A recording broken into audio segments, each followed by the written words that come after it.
talango bien ko zoto binati omoni image ya kitoko ba information ya bien na Congo fula fula toke talango Congo fula fula Congo fula fula ba image ya bien to pesa information to finga raté aïe ceci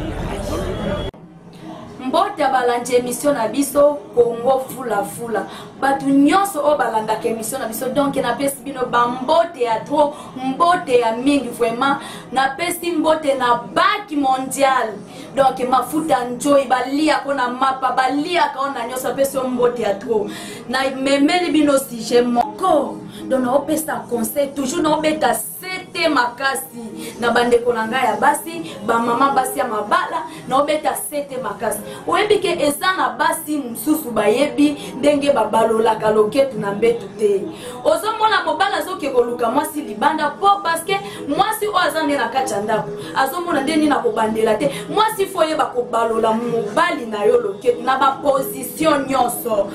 soki bokei na mbetu donc osala nini donc ozo balusa mobali na yo ozo balusa e na ba position nyonso akosenga soki alobi ya sima soki alobi ya kotengama donc ozo sala ozo balusa e soki alobi ya matisa ona lola moi il faut la tendre il faut ba ko balusa mobali eza lelo omona mobali akeli banda akuta na bandumba kuna bayeba kala tango azo lamba mobali azo balusele loketo azo balusele loketo yo kuna na kacha ndaku olobi o mobali nanga basaleli ekisi o mobali nanga basalebe non mwasi il faut yeba position nyonso ndenge bozo sibana ndepi il faut yeba ndena osibana na mobali nanga nasa ko balola loketo conseil moko nazo pesa bino bandeko ya basi biso tozo kola babando pesa biso ba conseil ba même biso ba liboka na libunga safi mboma mama mswahili na ye ko pesa bino conseil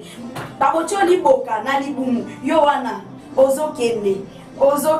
donc ozo balusa mobali donc mobali oyo kaka mama nazo sombela olopango mama bien poto yango mama tellement musala oyo sala ka mobali nazo komi se retrouver lelo oyo mona oh baboinga non moi si il faut la tendre moi si il faut la propre toujours ba mama nazo beta sete baninga langa basi bana mike bofana na ba parents na bino ba pesa bino ba conseil te ngayo safi mwana muswahili mama muswahili nazo te ya bino